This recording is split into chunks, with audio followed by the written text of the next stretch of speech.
আজ হচ্ছে আমার প্রিয় মানুষটার জন্মদিন, যার সাথে আমি সারাটা বিশ্ব ঘুরে দেখতে চাই।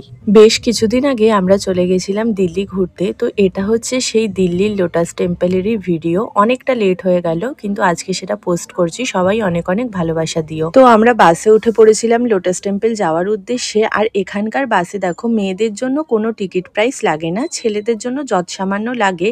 আর সব বাসই প্রায় এসি। তো আমরা বাস ধরে পৌঁছে গেছিলাম লোটাস টেম্পলে। আর আমি ভিতরে ঢুকে গেলাম। আর এখানে ঢোকার জন্য কিন্তু কোনো রকম এন্ট্রি ফি লাগে না।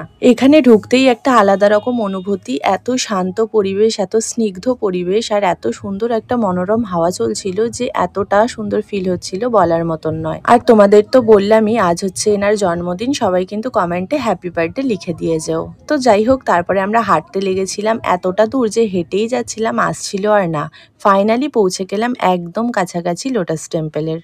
কাছাকাছি পৌঁছেই এখানে কিছু ফটো তুলে আমরা দাঁড়িয়ে পড়েছিলাম লাইনে, কারণ লাইন দিয়েই এগিয়ে যেতে হতো আমাদের একদম মন্দিরের ভিতরে। এই মন্দিরটার ভিতর নির্দিষ্ট কোনো ভগবানের কোনো মূর্তি এখানে নেই, শুধুমাত্র এখানে ইউনিভার্সের কাছেই প্রে করবার জন্য গিয়ে বসতে হয়। মন্দিরটা অনেকটা এলাকা জুড়ে অবস্থিত। আমি সেটা ভিডিওর মাধ্যমে তোমাদের সাথে একটু শেয়ার করবার চেষ্টা করলাম। আর এখানে এক দাদা আমাদেরকে বুঝিয়ে দিচ্ছিল মন্দিরটার সম্বন্ধে সমস্ত কিছু। তো ভিতরে যেহেতু ক্যামেরা অ্যালাউ নেই, সেই জন্য ভিতরের কোনো ক্লিপ তোমাদের সাথে শেয়ার করতে পারলাম না। তো এই ছিল আজকে আমার লোটাস টেম্পলের ভিডিও। দিল্লি এলে অবশ্যই কিন্তু তোমরা এই লোটাস টেম্পলে ভিজিট করো। ভীষণ সুন্দর একটা পরিবেশ আর ভীষণ ভালো লাগার একটা জায়গা। তাহলে ভিডিওটা আজকের মতন এতটাই থাকলো। ভিডিওটা কেমন লাগলো অবশ্যই কিন্তু কমেন্ট করে জানিও। আর একটা লাইক করে দিয়ে যেও। আর ভালো লাগলে চ্যানেলটাকে সাবস্ক্রাইব করে দিয়ে যেও। আর যেহেতু আকাশের বার্থডে, তাই সবাই কিন্তু আকাশকে কমেন্টে হ্যাপি বার্থডে লিখে দিও।